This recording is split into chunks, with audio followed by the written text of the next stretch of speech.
Hello everybody, my name is Ponkers and today we will be reviewing Iron Lung. I just got back from watching it. The date is the 29th of January. I just watched it.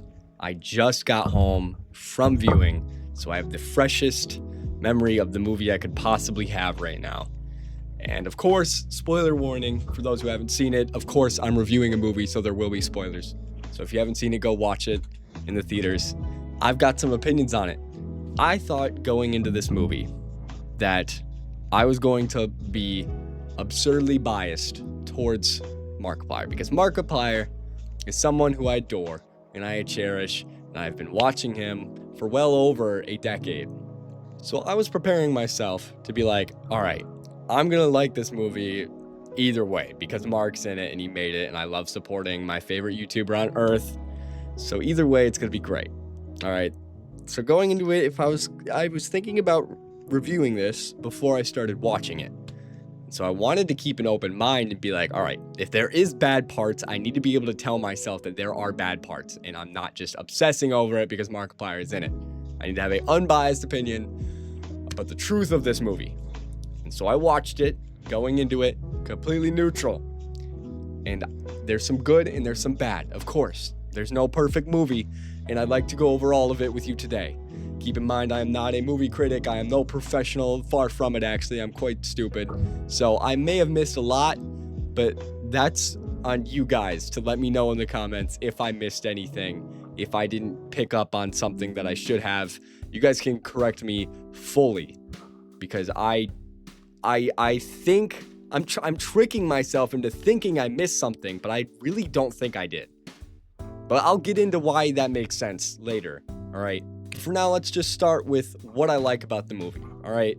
So my first impression as the movie started, and I saw Mark's face for the first time, I was like, oh shoot, am I gonna be able to separate the YouTuber from the actor? Like the human being that Mark is compared to the YouTuber Markiplier and his personality. Because this is a serious movie. This is a serious horror movie. This is not some cringe, stupid skit or whatever. This is an actual, very serious movie. So I was a little worried the second I saw his face. I'm like, I'm not sure if I'm going to be able to hear the real emotion he's trying to convey without just thinking of the stupid, silly games that he's played and reacted to in all the years that I've been watching him. But he made it very clear, like pretty early on, that after the first few scenes that I got really comfortable with the idea that he was an actor. And that separation made me feel very comfortable. I was like, all right, that's awesome. Like, I think I can see him as an actor and not just Markiplier and his goofiness.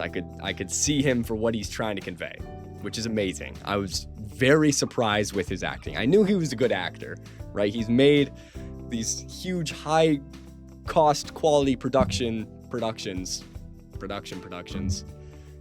So I'm not surprised that he's a good actor. I will say, overall, acting on this movie, very good. Mark did a phenomenal job.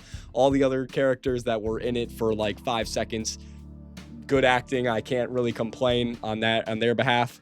So nothing to complain about in the acting department. I think Mark did a very good job. There was no like cringy, stupid one-liners like, this is why we Iron Lung. Like, no, there's none of that, no stupid stuff. It was a very serious and good movie. I really liked the acting.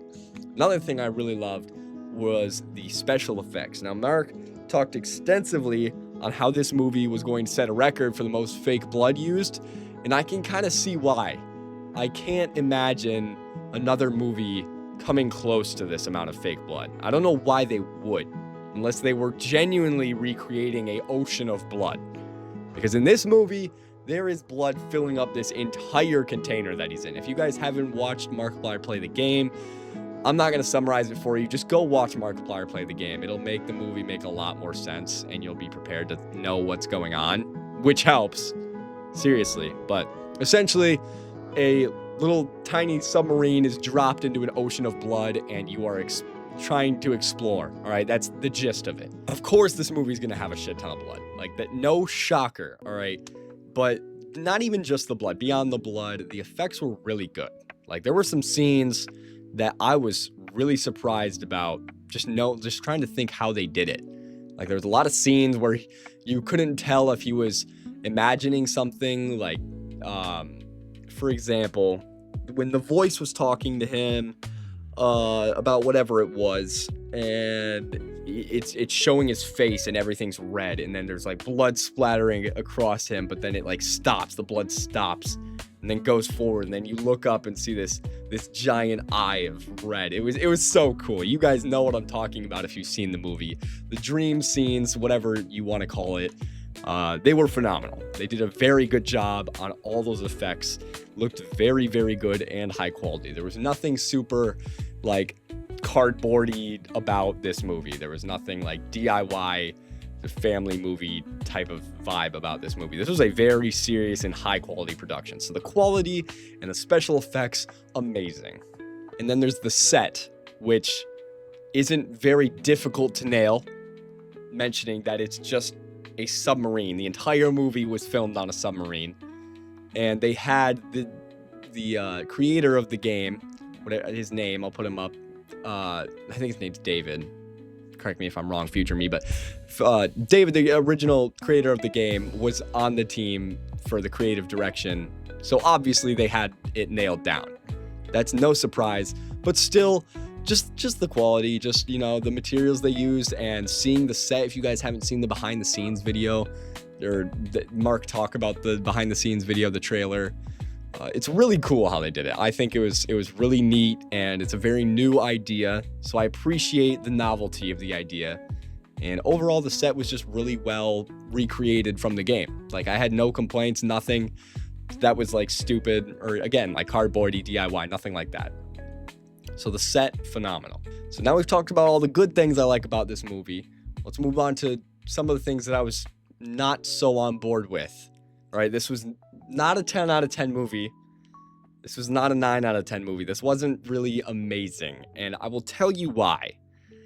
The main thing about filming an entire movie in a submarine is that you have no change of scenery, and not a lot of new characters. They had maybe a total of 5 countable, talkable characters that were in the movie in general that were mentioned.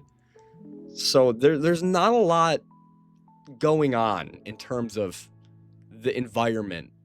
All right, and I get what they were going for. The idea was that it was going to be like that. And so that's not a big surprise, but that's really difficult to pull off and keep it interesting, you know? I will say another little tidbit here on things I liked about the movie is when the movie needed to be tense, they knew how to keep that tense, like that tension build up. The tension build up in some of the scenes were phenomenal. They did a great job making it feel super claustrophobic, and you know, you don't know what's around this tube. You don't know what's around your submarine. There could be a giant eldritch being, or there could be nothing, and it could be on any direction of you. And they did a phenomenal job of making the whole thing rattle, Mark falling down, blood leaking through. It was just really, really well made. But on the original note, sorry about the tangent, the lack of new characters and new setting made it very, very difficult to pace correctly and make it interesting for the viewer to hold on. And that's partly on them, but it's also partly on their just general idea of wanting to film all of it in a submarine. Like, you can't be too surprised about that when you have the entire movie in the size of a New York apartment condo, not even half that. So that kind of made the movie feel a little slow at parts. There were parts where just nothing really interesting was going on. He was just moving in the ocean in a direction wherever he was going. There was lots of parts where you didn't really know what was going on, but you were like, okay, I see what's happening, but why is it happening? Another thing that I really didn't like too much about this movie was the why and why is it important questions. These were never answered for pretty much everything related to the story from my viewing experience, okay? I may be claiming ignorance, stupidity here. I might just be outing myself as someone who didn't catch anything of the movie. But you guys could correct me if I'm wrong. But when I watched this movie, there were so many questions I had that never got answered. And I don't know if it's something that's supposed to be up to speculation or if there actually is a answer to it and we just weren't given it, or if we were and I just missed it somehow. But there's so many questions. For example, right? The whole point of sending Mark down in this submarine is to collect data to help the remaining survivors on these ships floating through space, because apparently all the stars in the known universe either died or just vanished, including Earth, according to the game. So the only people left alive that they know of are the people on the ships. And Mark brought up a very good point through the movie where he said, how do we know that everything else disappeared and it wasn't just us? It is a very, very good point that really got me thinking. Like, who did disappear? Did the few ships disappear, or did the entire multiverse disappear? And he even said himself, which is more likely? And obviously either of these aren't very likely, but to be quite frank, it makes a lot more sense that a couple ships just got lost in the middle of space rather than the entire multiverse collapsing in on itself. So keeping that in mind, right, there's a few people left on these spaceships, and they find this place with a blood ocean. Blood oceans, plural. I don't remember, but they find this place with a blood ocean. They send these convicts down in order to do research for the betterment of humanity. So they think. My question is, why and what is down there that would help everyone? That's my number one question that I don't think ever got answered in the movie. Again, correct me if I'm wrong, but I don't remember ever being explained to me through the movie how going down there and seeing the Eldritch being in the blood ocean helped humanity in any way. What was the point of it? Why is it important? Again, why is it important? Towards the end of the movie, Mark finds a destroyed ship that was, or a destroyed tank that was a previous convict that went down there. And then the lady up above, she's like, if you can collect the data on that ship, that would be invaluable to the human race. It would save us all. We're all depending on you. Again, why? And why is it important? It does not say anything. It says the equipment on the vessel and the data it collected were irreplaceable. Again, why? And why is it important? Why could they not have made the equipment again? What equipment? Okay, just to start off, what equipment and what data? Again, questions that were never answered. Mark, unknowingly, is just like, okay, I guess I'll do it. He goes over there and he remotely downloads the data from that ship onto his vessel thing. And he gets it on his computer thing. All right, big whoopee, he got them. What were they? We don't know. We just saw a couple pictures that were no different from the pictures that Mark took. What's the difference? Someone let me know. And furthermore, how is this equipment going to be restored through data? They didn't mention that. They said that she was going to come down and help them, but I don't think that ever happened. I don't think it did. There's so many parts to this. And another thing was the overall story outside of the ship, like the lore that was going on. The game and the computer terminal in the game just dropped these little bits and hints of lore that set up this wonderful opportunity for a full-scale movie. This is why Mark made this movie, is because he saw this lore and he saw the concept and was like, this is amazing, we should make a movie. And of course the game developer was like, I'm all on board for this, let's do it. So they did, and I really, really wish they just went a little bit deeper into the lore, or at least made it a little bit clearer. Because the only scenes in the entire movie that were not on this submarine was, I think, 2 or 3 flashbacks. One of them was a vision of an older man on a ship. I don't remember what he said, but he reached his hand out and then it blew up.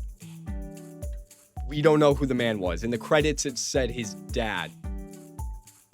If I remember correctly, it said it was his dad. What?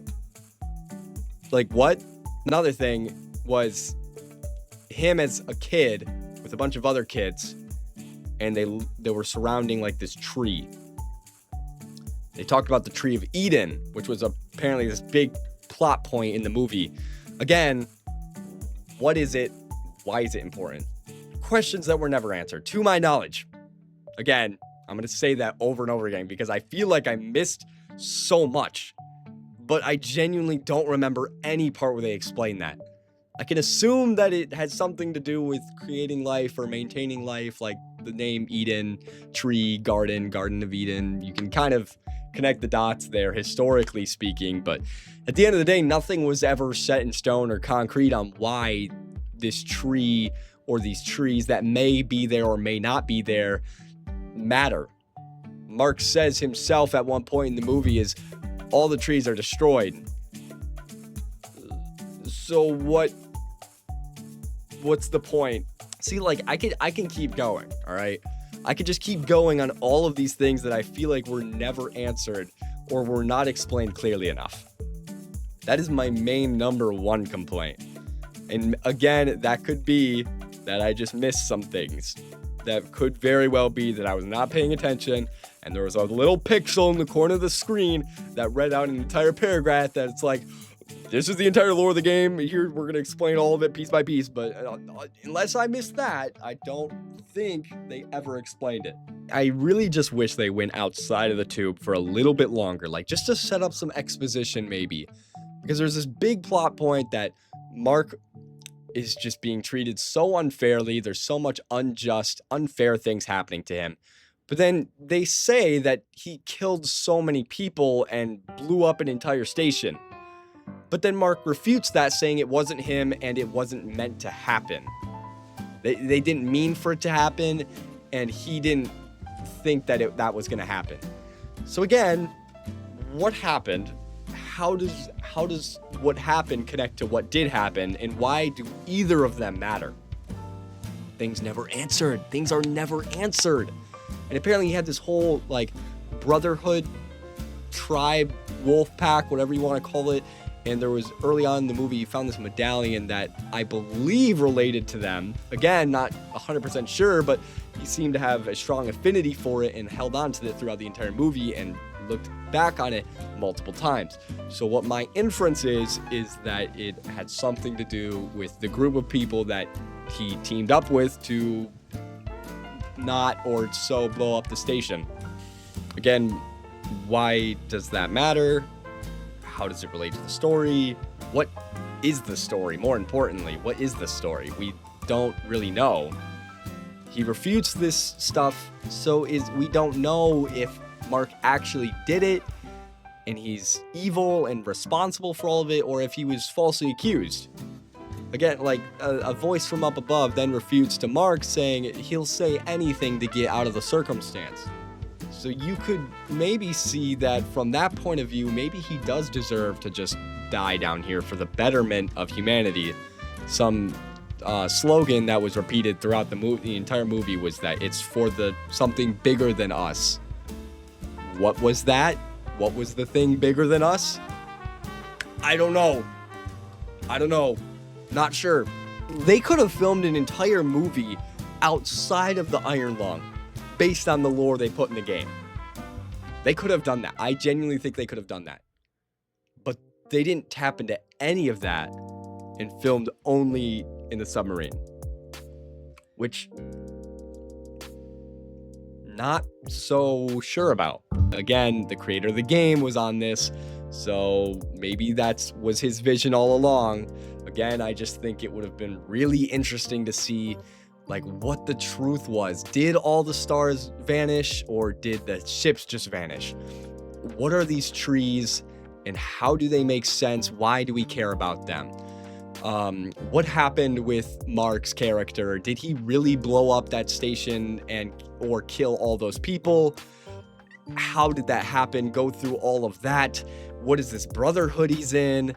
Why does that matter? Go through all of that. His dad, what was that about? Go through all of that. Like, there's so much and so many different things they could have tapped into on this movie that were outside of the Iron Lung, the little tank. But they just didn't really care to explore on that, which kind of unfortunate, but it's just how it is, and that's my one of my main critiques of the movie. Second and only other big thing that I really wasn't a fan of on this movie was the overall cinematography of a lot of the moments. There was a lot of points in this movie where the camera felt like it was a little too close and you couldn't really tell what was going on. And I understand it being kind of tight and cramped and wanting to make it feel claustrophobic because you're in this tiny little vessel, hundreds of feet down in the ocean, you're at the bottom of this ocean. So I get it, right? You want to make it claustrophobic. You want to make it up close in your face. You want to make it tense. That's fine, all right? But you have to find a balance with making it claustrophobic and making it understandable. There was points where I would just see like his hand would be like this. And his face, you could see like his eye in the corner be like, and you're like, what is going on? And you just see him like swiping at something and then just blood everywhere. There was just a lot of points where I wasn't exactly sure what I was looking at until many scenes later where it was like, oh, that he got that thing from doing that, or like that's how he got injured. Like he gets injured a lot in this movie, and a lot of the time you're just like, he just gets thrown somewhere and then you just get blacked out and you're like, okay, what happened? Like, did we hit something? Is he imagining something? Like, what's real, what's fake? It's kind of hard to interpret. So those are my two big things. They could have developed the story, wrote the story entirely differently, or maybe explained some things. And also, some of the camera angles and cinematography was just a little bit too close to the point where I didn't really get what was going on. But other than those three, that was three things. Three main things. I liked all the other aspects about this movie. That is my personal take.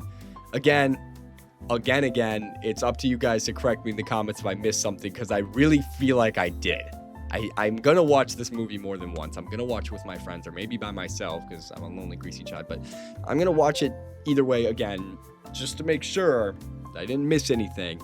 And if I did miss a major critical point that I'm just not mentioning here, then I might mention it in a future video. But if I'm right, I'm going to stand on business and hold this video true.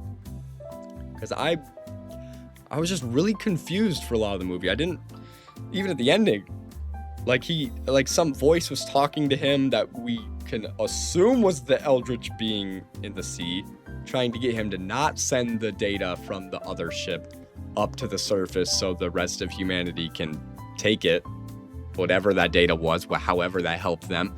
But at the same time, the voice from above was like, you have to do this. This will save all of us. Again, we don't know why. Again, we don't know how this Eldritch being can talk to Mark, why cares about this data, how the humans are going to affect him. Okay, I need to stop because I can genuinely just keep going forever about things that I didn't understand about this movie. This is why I'm telling you guys, I feel like I missed so much. But let me know in the comments and tell me if I'm right here, because if I am, then this movie was a bit worse than I thought.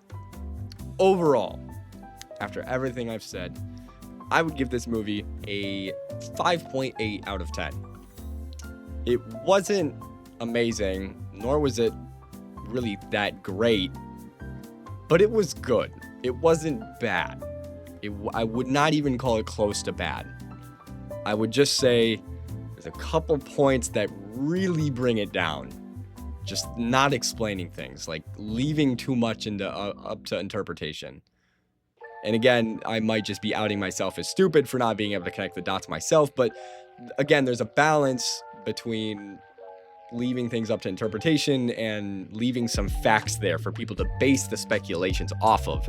I just feel like we weren't given enough facts to really make any good, decent speculations. Let me know if you guys want me to rate more movies, because I will. I plan to talk about The Notebook in a future movie. That will be a much lower score. FYI. But yes, that is my official review of a movie made by a man that basically raised me and was half of my entire childhood. Markiplier, if you ever watch this, which you won't, but if you do, on the low chance that you do, thank you for everything you've done. I really love this guy. I love Markiplier. And I love that he's expanding into these big, huge projects. I really love them. Heist with Markiplier, In Space with Markiplier, even the old like Wilford Warstash like skits that you did. A lot of it's really cool, and I love to see it. I love the expansion. I love the dreams being fulfilled here. So no shame. This is just my constructive criticism. That's the word I was looking for. Yeah, my constructive criticism on this movie. So take what you want, maybe apply it to your next movie, which no matter how much time it takes to make that movie, I will be there. I will be the first one to watch it if I can be in the state of Michigan, wherever theater it goes to. I was very happy to see all the theaters it came to. I was very happy to see that everything just worked out the way it did, and the movie was able to go all around the world. To everyone who watched it, let me know what you think in the comments. Again, I've said this like a million times, so I better see my comment section flooded with you guys correcting me and calling me stupid for not watching the movie correctly. And if you have any other parts of the movie that weren't really clear to you, also share them, because I'm sure I'm missing a few of them. Like, why did the blood make Mark's skin infected? That was never explained. Why it cut him up? Why the bandages didn't work? Why were we against this eldritch being in the seed? Why did we care? Again, I need to stop. All right, that's it. I'm done. Oh, and one last thing, music recommendation of the day. Can't believe I forgot this, but it's gonna go to Louise by TV Girl. This is another beautiful song. If those of you who remember, I did Blonde by TV Girl a couple videos ago, and after I listened to that song, I was just like, I need to listen to more TV Girl, because I know of TV Girl, but I really just wanted to listen to a lot of their discography, so I listened to all of the French Exit album, which I encourage you to do the same, and I found Louise, which is another beautiful song with great melodies. And it's just one of those songs where, like, even on the first listen, you're able to hum along to the melody, and you know the tone that they're gonna sing next. And I love songs that do that. This is most certainly one of them. So go check out Louise, and might as well just check out the whole French Exit album by TV Girl. I'm sure all of you already know that song, so this is not underground or niche. But that's all I have to say. Thank you all so much for watching. This has been Ponkers. Let me know if you want me to review any more movies. Make sure you're living life the way you want to. Make sure you're following your dreams. And I will see you guys in the next video. Bye-bye.